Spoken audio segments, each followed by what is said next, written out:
অভিযুক্ত সেই হুজুর লাইভে কি বলে সম্পূর্ণ ভিডিওটি আগে দেখুন। না বলি তাহলে আপনারা হয়তো আমাকে সন্দেহ করতে পারেন, তাই আমি আমার কিছু কথা আপনাদের সাথে শেয়ার করার প্রয়োজন মনে করলাম। বিষয়টা হচ্ছে যে আপনারা দেখতে পাচ্ছেন যে সামাজিক যোগাযোগ মাধ্যমে আমাকে নিয়ে একটা বিষয় ভাইরাল হয়েছে, বিভিন্ন পত্রপত্রিকায় সেগুলো হয়তো প্রচার হচ্ছে। তো আমি আপনাদের বলবো যে এই বিষয়টার সাথে, যে বিষয়টা মেঘলা নামক একটা মেয়ে এবং আমার ছবি দিয়ে যে একটা অপপ্রচার করা হচ্ছে, অপবাদ রটানো হচ্ছে, এটার সাথে আমি কোনোভাবেই সম্পৃক্ত না। আমি এটার বিষয়ে কিছুই জানি না। আমি যদি বলি তাহলে বলবো যে এই মেয়েটা আমাদের এখানে পড়াশোনা করেছে, গত বছর পড়েছে এবং এর আগের বছরও পড়েছে। তো এর আগের বছর পুরনো বছর পড়াশোনা করার পরে সে আমাদের মাদ্রাসা থেকে চলে যায়। তো পরবর্তী বছর যখন মাদ্রাসা শুরু হলো তখন আমরা খোঁজ নিয়ে জানতে পারলাম যে কে কে আসে নাই।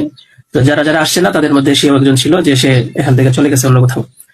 তো খবর নিয়ে জানতে পারলাম সে ঢাকা চলে গেছে, তারা বাবা মার সাথে থাকে। বাবা মা সৎ বাবা এবং মা অন্য কোথাও আগে বিয়ে বসছিল।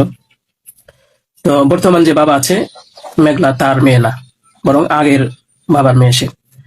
তো সে যখন ঢাকায় চলে গেল আমরা শুনলাম, তখন আমরা কিছু বলি নাই, ঠিক আছে ঢাকায় তো পড়াশোনা বেশি হয় তাহলে পড়ুক। আমরা আমাদের ক্লাস শুরু করে দিলাম। কিছুদিন যাওয়ার পরে দেখলাম আবার এই মেয়েটা আমাদের মাদ্রাসায় আসছে। তো আসার পরে জিজ্ঞাসা করা হলো যে কেন, কি অবস্থা, কোথা থেকে আসছো? সে বললো যে ঢাকায় চলে গেছিলাম, এখন নানা ভাই জোর করে নিয়ে আসছে আমারে। আমি আসতে চাইছিলাম না, আমাকে জোর করে নিয়ে আসছে নানা ভাই।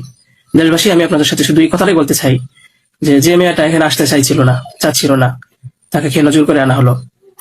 তাকে জোর করে আনার পিছনে কি কারণ ছিল বা তার কি স্বার্থ ছিল? পরবর্তীতে আমরা এটাও জানতে পারি যে এই মেয়েটা তার এই নানার সাথে রাতের বেলা ঘুমায়। সে নিজেই বলছে। কেন বলছে? যখন আমরা জিজ্ঞাসা করলাম যে তুমি হিজাব পড়ো না, অন্য মেয়েরা হিজাব পরে, তুমি বুরকা পড়ো না, অন্য মেয়েরা বুরকা পরে, কারণ তার চলাফেরা সম্পূর্ণ আলাদা ছিল। আপনারা চাইলে গ্রামে গিয়ে মাদ্রাসার ছাত্রছাত্রী যারা আছে তাদের সাথে কথা বলে দেখতে পারেন যে সে সম্পূর্ণ আলাদা ছিল। তার কোনো কিছুই আমাদের কমনের ভিতরে ছিল না, আমরা তাকে কন্ট্রোল করতে পারছিলাম না। তো আমাদের এখান থেকে প্রায় 5-6 মাস আগে আমাদের মাদ্রাসা থেকে নিয়ে চলে গেছে। হয়তো পরবর্তীতে খবর নিয়ে জানতে পারলাম সিলেটে যেখানে উনি থাকে সেখানে নিয়ে গেছে।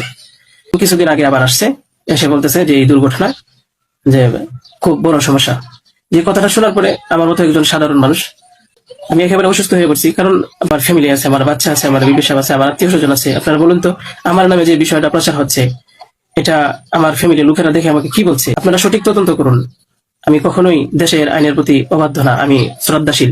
দেশের আইন আছে, সে আইন সঠিক অপরাধী যে তাকে খুঁজে বের করবে। আপনারা অপরাধী খুঁজে বের করার আগেই যদি আমাকে অপরাধী বানিয়ে ফেলেন তাহলে তো আসল অপরাধী পার পেয়ে যাবে, আসল অপরাধী তো ছাড়া পেয়ে যাবে। আপনাদের কাছে আমি অনুরোধ করে বলি, টেস্ট করা হোক যে আসলে এই বাচ্চা বাবা খেয়ে